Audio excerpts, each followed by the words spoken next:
सामना करणाऱ्या मुंबईकरांना भारतीय प्रजासत्ताक दिनी मोठा दिलासा मिळालेला आहे। कारण मरीन ड्राईव्ह ते वरळी वांद्रे सागरी सेतूला जोडणाऱ्या कोस्टल रोडचं मुख्यमंत्री देवेंद्र फडणवीस आणि उपमुख्यमंत्री एकनाथ शिंदे यांच्या हस्ते लोकार्पण करण्यात आलेलं आहे। पण कोस्टल रोडच्या दुसऱ्या टप्प्याचं लोकार्पणावरून राजकारण सुद्धा तितकंच तापल्याचं पाहायला मिळत आहे। महाविकास आघाडीचं सरकार असतं तर पूर्ण कोस्टल रोड हा डिसेंबर 2023 पर्यंत पूर्ण झाला असता। ते स्थगिती सरकार होतं आणि हे शीघ्रगती सरकार आहे। क्रेडिट घेताना त्याला काम करावं लागतं, त्याला रस्त्यावर उतरून लोकांमध्ये जावं लागतं।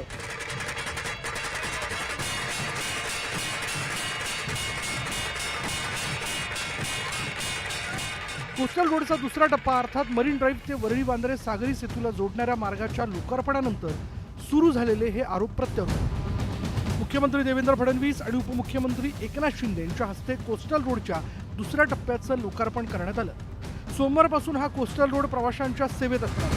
कोस्टल रोडमुळे मरीन ड्राईव्ह ते वरळी वांद्रे हा प्रवास अवघ्या 9 मिनिटात पूर्ण करता येणार असून मुंबईकरांचा वेळ वाचणार आहे। नरिमन पॉइंट पासनं वांद्रेपर्यंत पूर्णपणे सीमलेस कनेक्टिव्हिटी ही आता तयार झालेली आहे आणि उद्या सकाळपासून ही मुंबईकरांकरता खुली होणार आहे।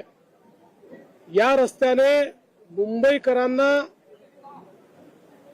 श्वास घेण्याकरता आणि वेळ वाचवण्याकरता मोठी मदत केली आहे।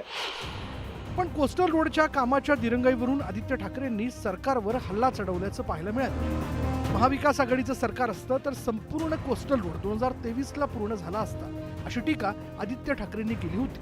महाविकास आघाडीचं सरकार असतं तर पूर्ण कोस्टल रोड हा डिसेंबर 2023 पर्यंत पूर्ण झाला असता। याच सोबत नरिमन पॉइंट कफ परेड कनेक्टर आहे, वरळी शिवडी कनेक्टर आहे, MTHL पण आपल्याला आठवत असेल उशिरा उद्घाटन केलं गेलं कारण वेळ नव्हती मिळत त्यांना। मुख्य गोष्ट हीच राहते की साधारणपणे हे सगळे जे प्रोजेक्ट्स आहेत ते वेळेत पूर्ण होणं गरजेचं आहे। चांगली गोष्ट आहे की नॉर्थबाउंड कनेक्टर सुरू झालेला आहे, पण ह्याच सोबत जे आम्ही सायकल ट्रॅक केलं होतं 96 हेक्टरचं ओपन स्पेस निर्माण करत होतो तेही अजून आपण पाहतोय उशिरा होत चाललेलं आहे। आता आदित्य ठाकरेंनी टीका केल्यानंतर सत्ताधारी तरी कसे शांत राहणार? मुख्यमंत्री देवेंद्र फडणवीस आणि उपमुख्यमंत्री एकनाथ शिंदे दोघांनीही आदित्य ठाकरेंच्या टीकेचा जोरदार समाचार घेतला। की ते स्थगिती सरकार होतं आणि हे शीघ्रगती सरकार आहे।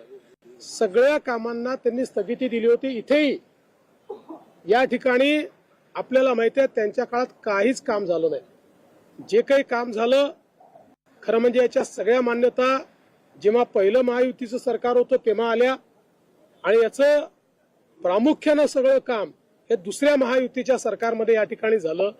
त्यामुळे विनाकारण श्रेय घेण्याचा प्रयत्न करू नये मुंबईकरांनी बघितलेला आहे।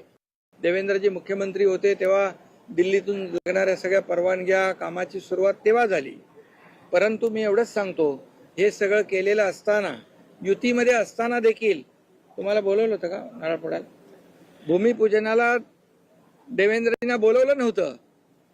मग हे कुठलं मोठेपण आहे? आणि म्हणून क्रेडिट घेताना त्याला काम करावं लागतं, त्याला रस्त्यावर उतरून लोकांमध्ये जावं लागतं। आधी शिवसेना आणि नंतर राष्ट्रवादीत फूट पडली। महाविकास आघाडीचं सरकार जाऊन महायुतीचं सरकार आलं। कोस्टल रोडच्या प्रकल्पाची सुरुवात महाविकास आघाडी सरकारच्या काळात झाली होती। त्यामुळे आता कोस्टल रोडचं काम जसं जसं पुढे जातं तसा यावरून श्रेयवादही रंगल्याचं दिसतं।